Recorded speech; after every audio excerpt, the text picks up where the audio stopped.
My channel. मैं enough और BCom students में आज आपके लिए बहुत ही इंटरेस्टिंग वीडियो लेके आई हूँ, जिसके अंदर हम करेंगे कॉस्ट अकाउंटिंग यूनिट फर्स्ट के मेरे हैंडमेड नोट्स।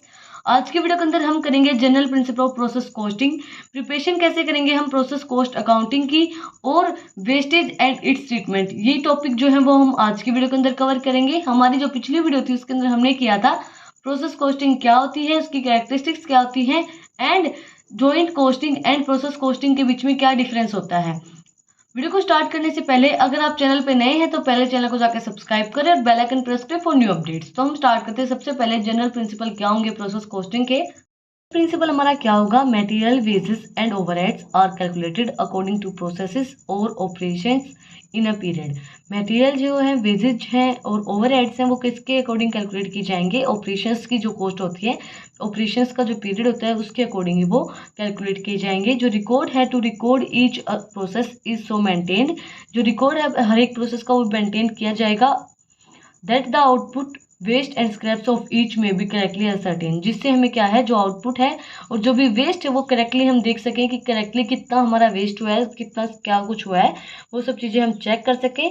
उसके बाद जो टोटल कॉस्ट होती है, the total cost of each process is divided by the units manufactured in the process and thus the cost of each unit of that process is computed. जो cost है हर एक process की वो divide की जाएगी जितनी यूनिट मैन्युफैक्चर की गई है, एंड जो कॉस्ट है हर एक यूनिट की वो किससे प्रोसेस से कंप्यूट की जाएगी। उसके बाद है जो वर्क इन प्रोग्रेस है, the work in progress at the end is calculated in terms of equivalent units for costing. जो वर्क इन प्रोग्रेस है वो एट द एंड में किसके कैलकुलेट की जाएंगे, हम equivalent for the costing, costing के इक्विवेलेंट हम उसको कैलकुलेट करेंगे। इसके बाद क्या है, प्रिपरेशन कैसे करेंगे हम कॉस्ट प्रोसेस कॉस्ट अकाउंटिंग की। क्या है, items of debit side of process account. Process account के अंदर डेबिट साइड कौन से आइटम आएंगे, सबसे पहले आएगा मटेरियल। मटेरियल के अंदर क्या आएगा, सारे जो मटेरियल शो किए गए हैं कॉस्ट के अंदर, जो प्रोसेस अकाउंट के अंदर जो क्वांटिटी लगी है, कितनी भी वैल्यू के अंदर जो हमने शो की है वो सारी उसके अंदर डेबिट साइड के अंदर लिखी जाएगी प्रोसेस अकाउंट के अंदर। इसके बाद है labour.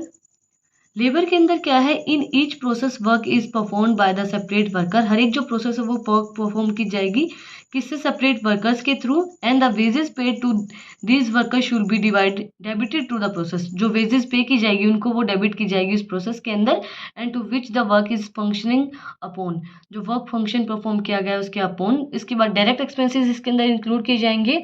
All those expenses which are exclusive incurred by the respective process are debited. जो भी हमारे डायरेक्ट एक्सपेंसेस होंगे वो प्रोसेस अकाउंट के अंदर डेबिट किए जाएंगे। इनडायरेक्ट एक्सपेंसेस भी हम इसके अंदर डेबिट करेंगे। जो सारे एक्सपेंसेस होते हैं, all the expenses which are jointly concern with the various processes, जो बहुत सी प्रोसेस से ज्वाइंट होते हैं उनको भी हम इसके अंदर इंक्लूड करेंगे।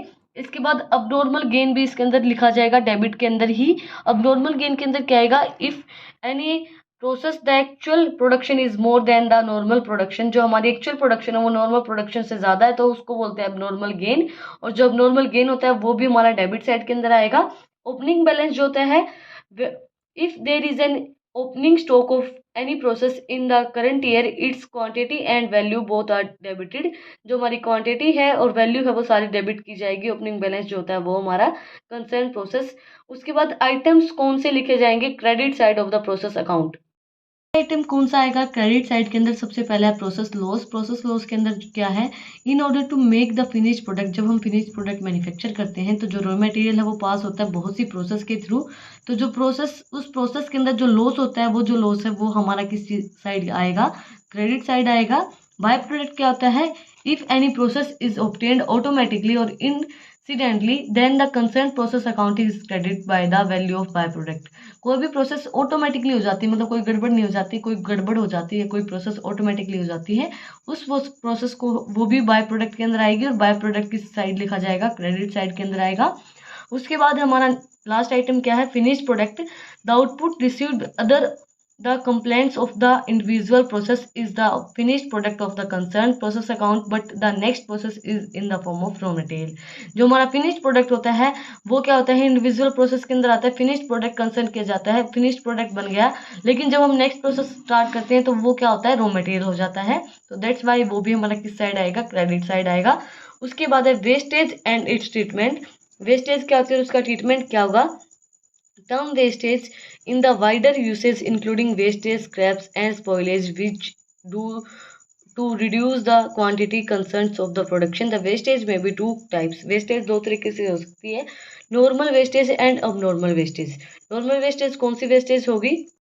Normal wastage is one which is incidentally to productions due to unavoidance reasons and it also results due to inherent nature of the particular.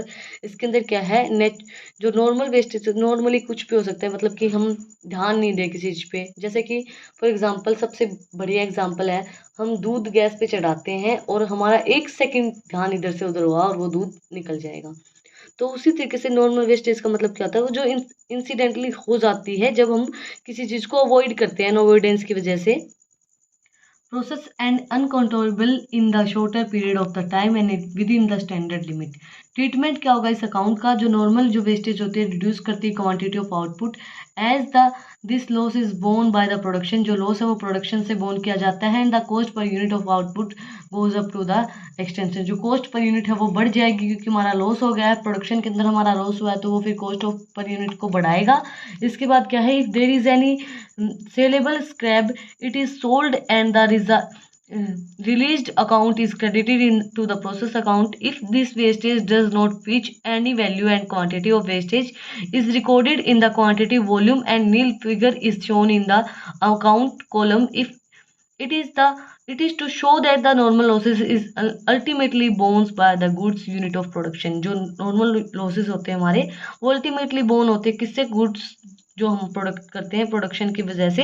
तो ये जो है वो सेलेबल जो स्क्रैप होती है, सोल्ड जो हम करते हैं रिजल्ट ऑफ अकाउंट, वो क्रेडिट की जाएगी प्रोसेस अकाउंट के अंदर. उसके बाद है अबनॉर्मल वेस्टेज. अबनॉर्मल वेस्टेज क्या होती है? Abnormal wastage is one which is excess of normal wastage. जो बच जाती है नॉर्मल वेस्टेज से, जो मतलब नॉर्मल वेस्टेज होने के बाद भी जो ऐसी वेस्टेज हो जाती है जो हमसे, and arising due to abnormal causes. जो अबनॉर्मल कॉजेज से अराइज होती है, जैसे फॉर एग्जाम्पल हमारी प्रोडक्शन तो हमने अच्छे से किया लेकिन वहाँ पे चोरी हो गई, या फिर वो प्रोडक्शन जो हमारा माल है वो कहीं, जैसे कि फॉर एग्जांपल कि चोरी होने की वजह, या फिर कोई क्लाइमेटिक चेंज की वजह से हमारे ये हो गया कि भाई वो पूरा नुकसान हो गया हमारे माल का, मशीनरी खराब हो गई, एकदम मशीनरी का कुछ हो गया. तो उस टाइप से अनफोर्सिन फैक्टर्स की वजह से, the factors is common production and और occurs with the due to generally expressed by the ordinary causes of production is abnormal cause. तो हम अबनॉर्मल कॉज के अंदर लेके आएंगे. उसके बाद ट्रीटमेंट क्या होगा इन अकाउंट्स का? The losses on account of abnormal losses is not borne by the production but profit and loss accounts abnormal wastage debited to the. जो अबनॉर्मल जो हमारी वेस्टेज होती है वो हमने क्या बताया था, प्रोसेस के अंदर क्या होगी, डेबिट होगी, डेबिट की जाएगी. And if the wastage is sold, जो हम वेस्टेज है उसको हमने सोल्ड कर दिया in the market, abnormal wastage account is credit. तो अबनॉर्मल वेस्टेज अकाउंट जो वो क्रेडिट किया जाएगा and the result price and the balance transfer. जो बैलेंस बचेगा वो हम ट्रांसफर करेंगे पी एंड एल अकाउंट के अंदर, प्रॉफिट एंड लॉस अकाउंट के अंदर. The cost of abnormal loss can be calculated by using the formula. इस फॉर्मूला के अकॉर्डिंग हम जो कॉस्ट है हमारी अबनॉर्मल लॉस की वो कैलकुलेट कर सकते हैं. Cost of abnormal loss equals to normal cost upon में normal output multiply by abnormal loss in the unit. जो हमारे अबनॉर्मल लॉस है इन यूनिट्स के अंदर.